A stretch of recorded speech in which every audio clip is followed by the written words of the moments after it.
なんかでもここのポイントとかあったんですか？どうやろうかなみたいなのって、こういう風にやろうみたいなのとか。まあ基本やっぱ静かな、はい、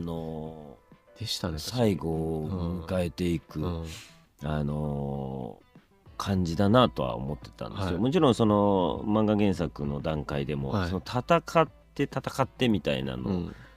の中で最後人にトンってうん、やられるっていう、はい、展開ではあったので、戦うところはもちろん激しくはなるんだろうけど、うん、でも根底に流れるのはもうとっても静かなうん、ものになるかなって思ってたので、疲れたってめっちゃ言ってましたもんね。言ってたね。すごいしみじみとしてて、あれ僕好きだったんですけど、はいはい、あの言い方が本当に疲れてんだなって。本当に疲れてないと、うん、出てこないセリフかなとは思ってたので、しかも渋谷事変のね、最中に出てくる疲れたなので、まあ多分これ渋谷事変に出ている、はい、呪術師たち、特に呪術師たちはみんな疲れたなんだと思うんですよ。そうっすよね。メンタルめっちゃ疲れてると思うので、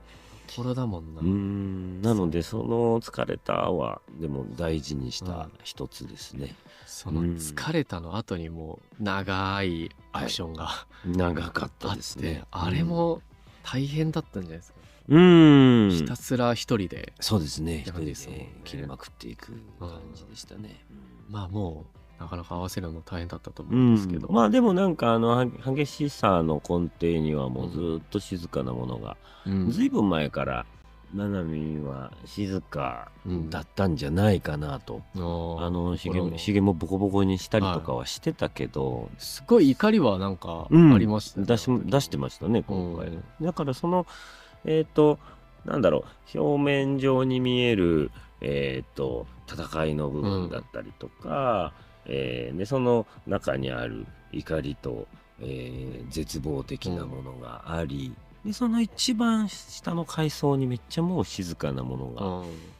あって、ななみはもう流れてたんじゃないかな。あそこのさ、自閉円鈍化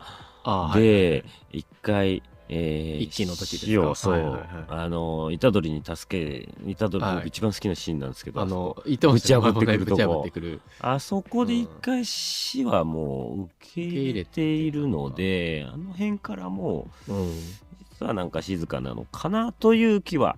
してました。なるほど。じゃあもうそこからもずっと続いてっていうところなんですかね。そうだね。だからパン屋のお姉さんとの、もっとさらに、前に戻るんですけど、パン屋のお姉さんとの下りがあって、呪術師に戻ってくるあたりからもなんかどこか達観してる感じがある気がしてました。これはもう僕の勝手な解釈ですけどね。なるほど。あと灰原がちょっとね、出てきたりしましたけども、まあ原作とはちょっと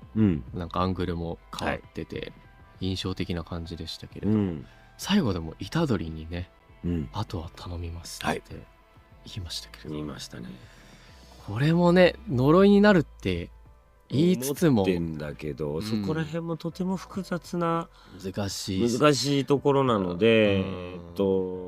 その見ていただいた皆様の、解釈によりもちますけどろんね。委ねたいとは思いつつ、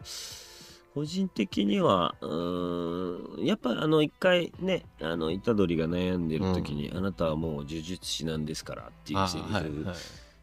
フがあって、それまではねずっと子供だと思っていたものが、だから